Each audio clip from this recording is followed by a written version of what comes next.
Mungkin jika kita berpikir bahwa PSG tidak mengalami kerugian apapun, maka itu semua salah total.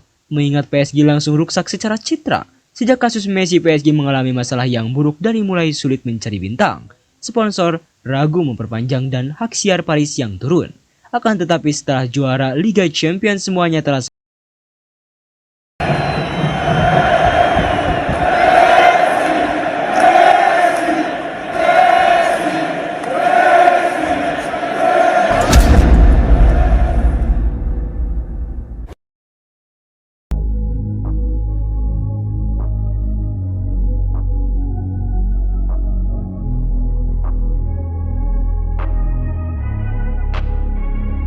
Ini gila sekali sih. Jelang pertandingan antara PSG melawan Inter Miami, justru PSG mengalami kerugian yang sangat besar dan teramat gila, seolah-olah menjadi karma di akhir yang memperlakukan bintang asal Argentina itu dengan sangat buruk. Kebusukan dan kebiadaban PSG kepada Messi akhir-akhir ini semakin terbuka lebar, di mana dalam laporan yang ditulis oleh media Messi World lewat unggahannya di X, seolah-olah menyiratkan bahwa suasana di Paris agak sedikit kacau karena masa lalu Leo, di mana terbongkarnya masa lalu yang kelam, dari mulai masalah Mbappe versus Messi sampai dengan kejanggalan buruk yang sudah ditutupi PSG, pada akhirnya kembali mencuat dan merusak profesionalisme klub Albert Masnou Sport. Klub Prancis itu tidak hanya kehilangan pemain terbaik sepanjang sejarah, tetapi juga menodai kepergiannya dengan kampanye kotor yang tidak dipikirkan dengan matang. Selama beberapa bulan, hubungan antara Messi dan Paris mengikuti jalur yang relatif stabil. Meskipun hasilnya tidak memuaskan, terutama di Liga Champions, namun manajemen klub melihat pembaruan kontrak Messi sebagai hal yang penting bagi masa depan proyek olahraga tersebut. Hal ini dikonfirmasi oleh Direktur Olahraga Paris, Luis Campos, selama pertemuan yang diadakan dengan ayah Messi. Dalam pertemuan itu, Campos menegaskan pembaruan kontrak Messi adalah prioritas bagi pemilik klub. Dalam pertemuan yang sama, Jorge menanggapi dengan hati-hati dan berterima kasih kepada manajemen klub atas tawaran dan desakan tersebut. Tapi ia meminta waktu. Keluarga Messi ingin mengetahui terlebih dahulu proyek olahraga yang akan dihadirkan Paris untuk musim berikutnya. Itu bukan masalah keuangan atau upaya untuk mengulur waktu, karena mereka tidak siap untuk melanjutkan tanpa jaminan bahwa klub akan membangun tim yang kompetitif. Sikap penuh hormat itu tidak menyenangkan pemerintahan Paris, dan sejak saat itu perubahan mulai tampak dalam cara mereka memperlakukan Messi, karena permintaan batas waktu ditafsirkan sebagai penolakan terselubung, dan dari sinilah permusuhan mulai tampak. Setelah Paris kalah dari Lorient, hari Senin setelah pertandingan seharusnya menjadi hari istirahat bagi para pemain, seperti kebiasaan dalam jadwal latihan mingguan. Sementara itu, Messi telah merencanakan dan memberitahu klub sebelumnya bahwa ia akan melakukan perjalanan ke Arab Saudi untuk keperluan promosi dan kontrak.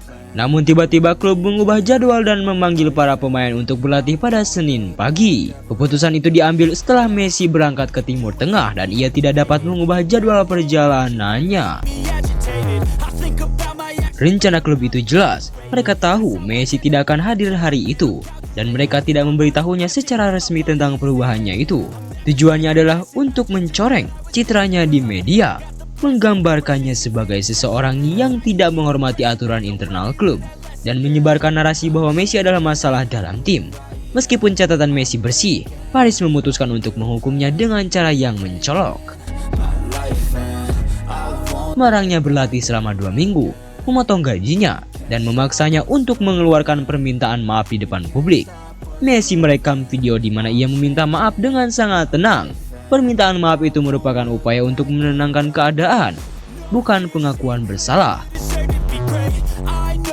Namun masalahnya menjadi lebih besar, dan pada pertandingan berikutnya Messi mulai dicemooh oleh para penggemar ultras yang ekstrim, dan menurut laporan mereka dihasut dari dalam klub untuk melecehkan pemain tersebut. Perpisahan itu menjadi keputusan akhir, negosiasi perpanjangan terhenti, hubungan itu runtuh total, dan beberapa minggu kemudian dipastikan bahwa Messi tidak akan melanjutkan di Paris.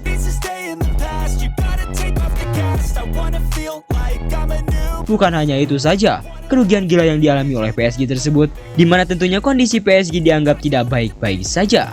Kembali kasus Messi melawan Mbappe pun mencuat dalam laporan Messi World X yang sama. Yang terbaru, seorang karyawan klub menceritakan perjuangan Messi di Paris. Dia tidak bersenang-senang di Paris, dia tidak bisa keluar dan dia mendapati dirinya berada di tengah konflik Neymar Mbappe. Dia merasa klub lebih memilih Mbappe daripada dirinya, dan dia bahkan tidak merasa terhormat karena memenangkan Piala Dunia.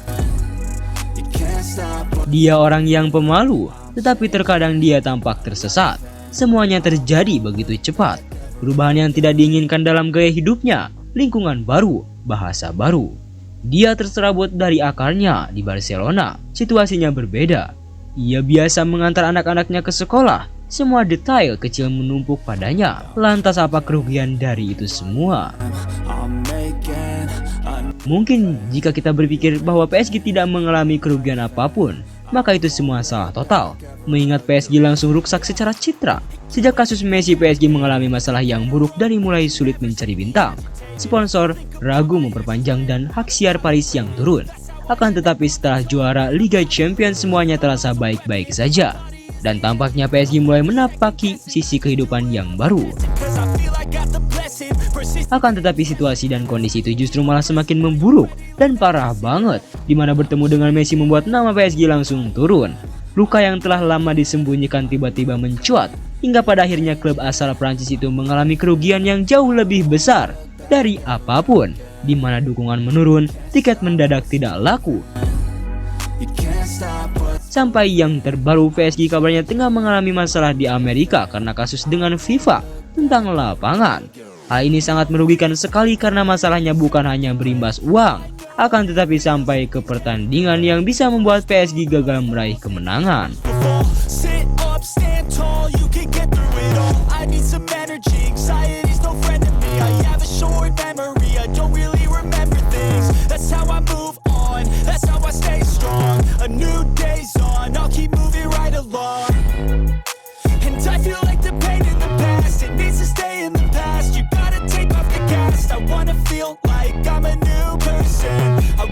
Nah, setelah Sobat Leo mengetahui itu semua, bagaimana tanggapan Sobat Leo soal berita Messi tersebut? Bagaimana tanggapan Sobat Leo tentang situasinya itu? Silahkan tulis pendapatnya masing-masing di kolom komentar.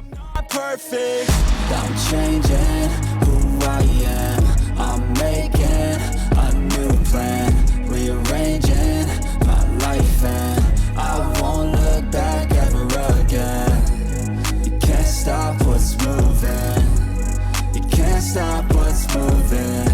I'm changing my life and I won't look back ever again.